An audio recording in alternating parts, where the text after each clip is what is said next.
شعبان اسلامی سال کا وہ مہینہ جس کو حضور پاک صلی اللہ علیہ وسلم نے فرمایا کہ شعبان میرا مہینہ ہے، رجب اللہ کا مہینہ ہے اور رمضان میری امت کا مہینہ ہے۔ شعبان گناہوں کو دور کرنے والا ہے۔ شعبان میں 5 حروف ہیں: شین شرف کا، عین علو کا، با بر یعنی کہ احسان اور بھلائی کا، الف الفت کا اور نون نور کا ہے۔ یعنی جو شعبان کے مہینے کی عزت کرے اللہ تبارک و تعالیٰ اسے یہ تمام چیزیں عطا فرماتا ہے۔ اس مہینے میں یہ 5 حروف بارگاہ الہی سے بندے کے لیے مخصوص ہو جاتے ہیں۔ اس ماہ میں نیکیوں کے دروازے کھول دیے جاتے ہیں، برکتوں کا نزول ہوتا ہے، خطاؤں کو معاف کیا جاتا ہے۔ اس ماہ میں ایک رات شب برات کے نام سے ہوتی ہے۔ اس رات کو شب برات اس وجہ سے کہا جاتا ہے کہ اس رات میں 2 بیزاریاں ہیں، یعنی کہ بدبخت لوگ اللہ تعالیٰ سے بیزار ہوتے ہیں اور دور ہو جاتے ہیں، اور اللہ کے ولی یعنی اللہ تعالیٰ کے پسندیدہ بندے ذلت اور گمراہی سے دور ہو جاتے ہیں۔ نبی پاک علیہ الصلوۃ والسلام نے فرمایا، جب نصف شعبان کی رات ہوتی ہے تو اللہ تعالیٰ اپنی مخلوق پر نظر فرماتا ہے، مومنین کو بخش دیتا ہے اور کافروں کو اور ڈھیل دیتا ہے۔ روایت میں آتا ہے کہ فرشتوں کے لیے آسمان میں 2 راتیں عید کی ہیں، جس طرح زمین میں مسلمانوں کے لیے 2 دن عید کے ہیں۔ فرشتوں کی عید کے لیے راتیں مقرر ہیں، ایک شب برات اور ایک شب قدر، جس طرح مسلمانوں کی عید عید الفطر اور عید الاضحیٰ ہے۔ حضرت ابو ہریرہ رضی اللہ عنہ سے مروی ہے کہ حضور اکرم صلی اللہ علیہ وسلم نے فرمایا، میرے پاس نصف ماہ شعبان کی شب جبرائیل علیہ السلام آئے اور فرمایا، یا رسول اللہ صلی اللہ علیہ وسلم، آسمان کی طرف اپنا سر مبارک اٹھائیں۔ میں نے ان سے دریافت کیا کہ یہ کون سی رات ہے؟ انہوں نے کہا، یہ وہ رات ہے جس رات اللہ تعالیٰ رحمت کی 300 دروازے کھول دیتا ہے اور ہر اس شخص کو بخش دیتا ہے، بشرط یہ کہ وہ جادوگر نہ ہو، کاہن نہ ہو، سود خور نہ ہو، زانی نہ ہو، عادی شراب نہ ہو۔ ان لوگوں کی اس وقت تک اللہ تبارک و تعالیٰ بخشش نہیں فرماتا جب تک کہ وہ لوگ توبہ نہ کر لیں۔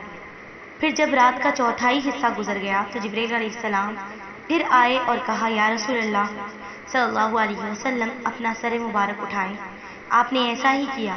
آپ نے دیکھا کہ جنت کے دروازے کھلے ہیں اور پہلے دروازے پر ایک فرشتہ پکار رہا ہے، خوشی ہو اس شخص کے لیے جس نے رات کو رکوع کیا۔ دوسرے دروازے پر ایک اور فرشتہ ندا دے رہا ہے، خوشی ہو اس کے لیے جس نے اس رات میں سجدہ کیا۔ تیسرے دروازے پر ایک اور فرشتہ ندا دے رہا ہے، خوشی ہو اس کے لیے جس نے اس رات دعا کی۔ چوتھے دروازے پر ایک فرشتہ ندا دے رہا تھا، خوشی ہو اس رات میں ان لوگوں کو جو ذکر کرنے والے ہیں۔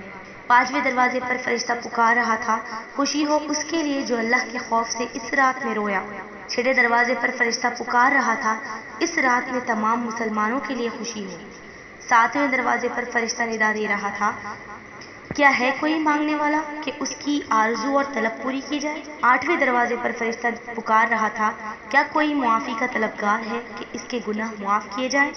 سرکار دو عالم صلی اللہ علیہ وسلم فرماتے ہیں کہ میں نے کہا کہ جبرائیل، یہ دروازے کب تک کھلے رہیں گے؟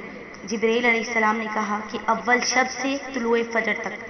اس کے بعد جبرائیل علیہ السلام نے فرمایا، اے محمد صلی اللہ علیہ وسلم، اس رات میں دوزخ سے رہائی پانے والے کی تعداد بنو کلب کی بکریوں کے بالوں کے برابر ہوں گی۔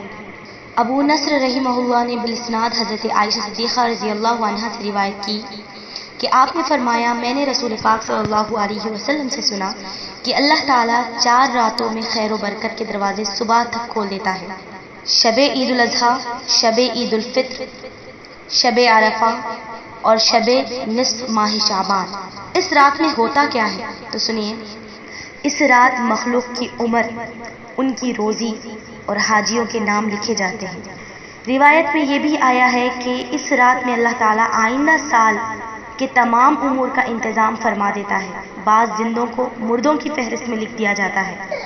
لہذا بندوں کو چاہیے کہ اس رات عبادت کریں، آنے والے سال کی تیاری کریں، اللہ تبارک و تعالیٰ کے حضور میں عبادت کریں اور گر گڑا کر دعا کریں کہ پچھلے سال مجھ سے جو گناہ ہو چکے ہیں ان گناہوں کو رب العزت معاف فرما دے، اور آنے والے سال میں اللہ تبارک و تعالیٰ میری زندگی میں خوشیاں عطا فرمائے اور مجھے راہ راست پر چلنے والا بنائے۔